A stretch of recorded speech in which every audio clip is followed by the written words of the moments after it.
Empecemos. Yolanda Perea es quizás la única empleada doméstica en Colombia que anda en carro blindado y con escoltas. Es que ella tiene sus razones. Un guerrillero de las FARC la violó a los 11 años. Él mismo a las patadas le ocasionó un aborto. Y como si dentro del absurdo de la guerra no fuera suficiente, le asesinaron a su mamá cuando les hizo el reclamo.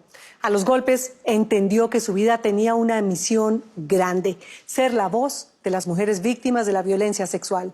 Con una personalidad arrolladora, Yolanda le contó a Federico Benítez por qué el silencio es puro veneno para la paz. Ese día llegó un integrante de la FARC a la casa. Esta persona abusa de mí. Se va y me dice que si yo hago ruido, alguna cosa, le puede hacer algo a mis hermanos. Cuando Yolanda Perea tenía apenas 11 años, un guerrillero de las FARC la violó. Convirtió su cuerpo de niña en un trofeo de guerra y desde ese día esa guerra se volvió su sombra y la violencia se le manifestó de todas las formas posibles, metiéndola a empujones en la larga lista de más de 8 millones de víctimas que hay en Colombia por cuenta del conflicto. Y ese día fue, digamos, el día que cambió mi vida, que ya no fue alegría, o sea, ya de ahí partió mi niñez, de niñez adulta, de la noche a la mañana. ¿Cómo no se le iba a ir la niñez de un solo tajo si antes de esa noche Yolanda jugaba y corría feliz por toda la finca donde vivía con su familia? Pero con la llegada del guerrillero supo lo que era el infierno. Llegó un hombre a la casa y dijo que necesitaba la tabla donde colocábamos todas las anotaciones de las vacunas que le echaban pues al ganado. Yo le muestro la tabla, esta persona se fue y en las horas de la noche regresó, me apuntó con un revólver en la cabeza y me dijo que si me movía o hacía ruido le podía hacer algo a mi hermana. Lo poquito que yo les pueda dar, que es el amor, eso no les va a faltar a ustedes. En su madurez de niña, fue ese instinto protector de hermana mayor mezclado con un miedo que nunca había sentido lo que le ahogó las ganas de gritar y no la dejó ni siquiera hacer el más mínimo esfuerzo para defenderse. Pues cómo voy a permitir que a mi hermana le hicieran algo. Esta persona abusa de mí, se va y me dice que si yo hago ruido, alguna cosa, le puede hacer algo a mis hermanos. Esa noche su mamá no estaba en casa. Ella y sus hermanos habían quedado al cuidado de su abuelo. Después de que abusaron de ella, Yolanda buscó refugio en el lugar más apartado de la finca. A su edad aún no entendía qué era lo que le habían hecho. Yo lo primero que hice fue esconderme en la parte de atrás, donde guardaban todo lo de las vacas, lo de los caballos. Al otro día, cuando ya amanece, que llegó mi mamá, como a eso de 7, 8 de la mañana. Cuando doña Ricardina, la mamá de Yolanda, regresó, vio que su hija mayor no estaba por ninguna parte. Yolanda seguía escondida. Entonces mi mamá le dice al capataz de la finca que me empiecen, pues le ayuden a buscar, porque es raro que yo no aparezca. A pesar de escuchar cómo gritaban su nombre por toda la finca, Yolanda nunca contestó el llamado de su mamá. Yo no tenía fuerza ni de gritar, ni de hablar. Yo solo quería esconderme y que nadie me tocara ni me miraba. Y recuerdo que la única que entró allá fue mi mamá. Mi mamá llegó y me alzó y me dijo, ¿qué fue lo que te pasó? ¿Por qué estás así? Porque la ropa que tenía estaba llena de sangre y ella me decía, pero ¿qué fue lo que pasó? Entonces yo vine y le dije, le expliqué cómo era la persona. Entonces mi mamá me carga, me lleva a los brazos de mi abuelita y le dice, ma, colóquele una inyección de Ayelpen. Era el único medicamento que tenían en esa lejanía para quitarle cualquier infección o dolor físico a Yolanda, porque el del alma se iba a demorar muchos años en irse de su vida. Me llaman a ti, me pasó esto, tengo este problema, ¿qué hago? En un país en donde la guerra volvió ciega a la sociedad frente a la violencia sexual, la mamá se atrevió a hacerle el reclamo a la guerrilla. El hecho es que mi mamá se enojó, los bravió, al jefe que estaba ahí los bravió. Y la cosa quedó así. Y la cosa no se quedó así. El reclamo de doña Ricardina fue interpretado como una insolencia y se lo hicieron pagar a la pequeña por contar lo que le habían hecho. Yo ya no reía, ya no hablaba, lo que me distraía era bajarme a pescar en un charco en la parte de abajo de la casa. De repente volteó a ver y arrimó una champa ahí y resulta que era el chico que me había violado en compañía de otros más. Vean, me levantan la pata, decía que yo por qué tenía que haber contado, que por qué era tan zapa. Entonces mi abuelita me ayudó a parar. A lo que mi abuelita me ayudó a parar, yo sentí que algo se me prendía de adentro y no entendía, pero el dolor era muy fuerte. Entonces mi abuelita me mira y me dice, mija, ¿usted está embarazada? Y yo como que, o sea, Hace poco sé que me llegó el periodo y que me di cuenta que me llegó el periodo porque estaba trepada ya en un palo y al estar sangrando que bajé de allá gritando como una loca, fue que me explicaron qué era, ¿cierto? Luego abusan de mí, luego quedo embarazada, o sea, era mucha información tan rápida que no tenía cómo digerirla y yo como que, yo abuelita, yo no sé. La golpiza fue tal que Yolanda terminó abortando el hijo que estaba esperando. Su abuela le aconsejó lo que el sentido común le dice a muchas mujeres víctimas de la violencia sexual en Colombia. Entonces me dijo mi abuelita que no le fuera a decir nada a mi mamá porque vea que lo mismo, le había contado lo que pasó y mire cómo se había puesto y que eso quedara entre nosotras dos. Pero como si el dolor y el sufrimiento todavía no fueran suficientes, poco tiempo después de los golpes, la violencia volvió a tocar su puerta y esta vez en la peor de sus formas. La muerte. Llegaron aproximadamente 7 tipos. Subieron y le dijeron a mi abuelito que necesitaba que le vendieran unas vacas y unos marranos, que iban a hacer una fiesta, que no sé qué. Cuando yo paso de la casa a la cocina, se forma una balacera tan impresionante. Yo sentía que corríamos y las balas detrás de nosotros. Los hombres de la guerrilla habían vuelto con una orden clara: matar a su mamá. Y que mi mamá se haya ido a enfrentar a la FARC y decir, es que esto le pasó a mi hija y no estoy de acuerdo con esto, ¿cómo es posible? Defender la dignidad de su hija era una afrenta mortal que iba en contra de la ley impuesta por los guerrilleros. Cuando nosotros llegamos a la casa que subimos y mi tía me pasa, le dice, papá, ¿qué pasó?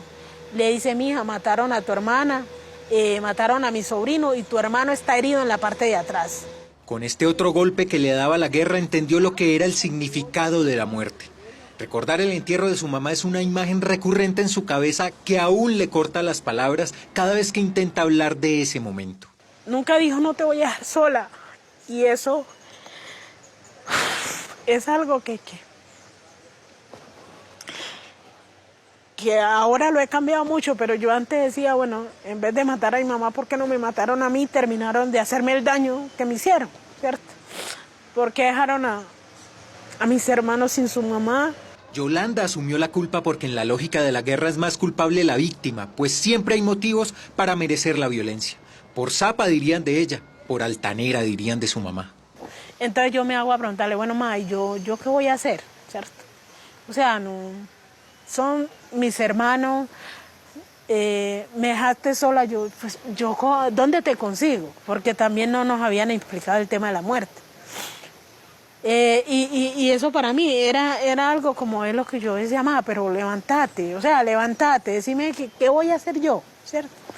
Y yo, pues, le preguntaba y no había una respuesta. Y para colmo, como si aún no fuera suficiente, la guerra la hizo dejar su finca. En el corazón se llevó los recuerdos de una infancia amorosa y feliz, y en el pecho la culpa y el dolor por aquella violencia que la seguía como una sombra. Llega la razón a la finca, que todos tienen que salir desplazados porque viene un enfrentamiento, porque quien haya en el medio no responde. Que no tenga algunas cosas básicas a raíz de que no tenga un empleo estable es complejo. Así llegó a Pavarandó, Antioquia, a vivir con gente que nunca había visto, desplazados que venían de todos lados. Yo sentía que si yo tenía marido o esposo, me iba a proteger y no me iba a pasar nada más, ¿cierto? Y a los 16 años, buscando quién la protegiera de los malos que ya le habían demostrado el daño que le podían hacer, encontró el que creyó sería el amor de su vida. Se fue a vivir con él, tuvo 2 hijos y empezó a recomponer su vida. Para el 2001 ya tenía mi primer hijo. Y recuerdo que un día llegó la dueña de una organización, la señora Virleida Ballestero, y me dijo, Yolanda, lo que pasa es que están diciendo que las víctimas tienen que organizarse, ¿no?, para poder reclamar sus derechos. Eso fue ya en el 2003. Y yo ya para el 2003 estaba embarazada de mi hija. Entendió que ella era una víctima y no era la culpable de lo que le había pasado. Así empezó a encontrarle un nuevo rumbo a su vida. Ya empecé a meterme en el tema de víctimas, no sé qué, y a llenar formatos para el tema de vivienda, no sé qué.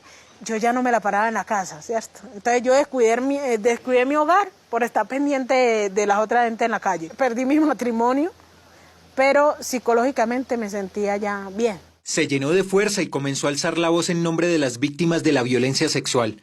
Su activismo se convirtió en el motor que le daba un verdadero impulso a su vida. Entonces yo ya me sentía la supermujer, la superchica.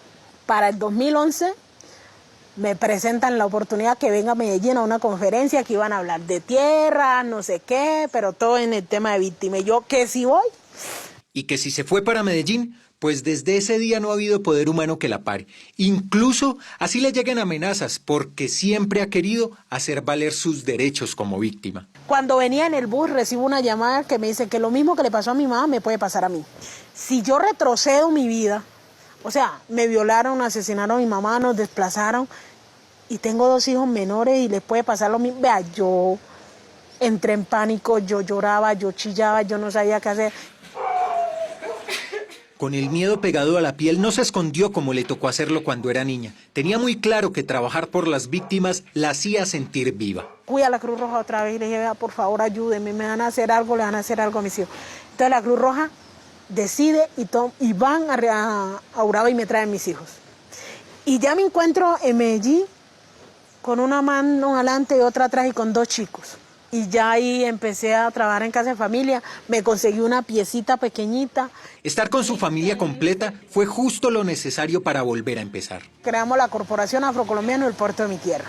Entonces ya la registramos, la organizamos, con quienes vamos a trabajar, con mujeres víctimas de violencia sexual, pero también víctimas de otros hechos. Trabajo en casa de familia, trabajo a ratos en Río Negro, tengo una buena patrona, ¿sabes? Trabajando como empleada doméstica se negó a ser una estadística más dentro del extenso listado de víctimas del país. Se inventó un nuevo verbo, la rejuntancia. Con esta palabra les ayuda a aliviar el dolor porque les hizo ver que en medio de sus tragedias las víctimas no estaban solas. La rejuntancia permite salvar vidas. Entonces muchos dicen, ve, la rejuntancia eso no está en el diccionario, pero está en el diccionario del diario vivir. Yolanda se ha metido en cuanta organización le ha abierto las puertas con tal de elevar su voz a través de su propia vivencia para que otras mujeres se atrevan a hablar. Según el Registro Único de Víctimas en Colombia, hay una cifra de 24.533 casos de violencia sexual. Allá empezamos pues en conferencias a contar, digamos, cuál era la violencia sexual que se vivía acá en Colombia, en el marco de conflicto armado, En una de esas se levanta una señora y dice, yo soy de España y también he sufrido violencia sexual. Para mí eso fue algo, yo dije, o sea, sí sirve contar el testimonio para que otras se animen y cuenten. Porque la gente cree que uno anda en un carro de esto y tiene plata, y uno no tiene plata, a veces no tienes ni para el arriendo. Hace 3 años tiene un esquema de seguridad de la Unidad Nacional de Protección. Es quizás la única empleada doméstica del país que anda en carro blindado y con escoltas. Yo voy a continuar porque lo que pasó no es mi culpa. Quien debe sentirse avergonzado es aquel que ejerció ese daño en mí. Y ahí es donde decimos, por ejemplo, qué bueno sería que la FARC empezara a sentarse con las víctimas, a reconocer el daño que hicieron, pero también a reparar los territorios. A raíz de mi historia, mucha gente me ha conocido. Como en lo político, según ella, le hicieron conejo a las víctimas con lo que se pactó en los acuerdos de La Habana, aspira a llevar su voz al Congreso de la República. Allí donde se toman las decisiones, quiere hacerse escuchar. Los únicos que parecen gestores de paz y que son los salvadores del mundo son los victimarios. Y a las víctimas nos tienen en un segundo plano. Aquí solo importa el victimario que fue el que hizo tanto daño. Lejos de donde había sido feliz, Yolanda sueña con volver al campo y expandir por el país su idea de la rejuntancia. Que lo que a ella le pasó nunca más se repita, que nadie más lo tenga que vivir. Yo me sueño un día que me tiren en un monte simplemente con machete y semilla y yo me encargo del resto. Y me encargo del resto porque sé cómo sembrar, cómo recoger, o sea, porque es lo que a mí me enseñaron mis papás. Y con el ejemplo que le dejó su madre, Yolanda, la misma que se viste con mantas de colores y que recuperó su sonrisa con la fuerza que le dio alzar su voz, esa mujer digna que gana poco dinero como activista y como empleada doméstica, más que limpiar casas con su trabajo, lo que hace es limpiar el dolor que se incrustó en el alma de las víctimas que la guerra dejó.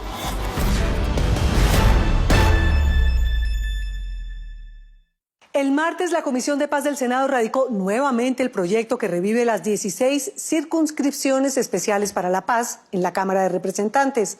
Para evitar que se diga que son curules de las FARC, se modificó y solo podrán votar las personas inscritas en el Registro Nacional de Víctimas. La elección sería en diciembre y Yolanda espera llegar para representar a las víctimas de la violencia sexual en nuestro país.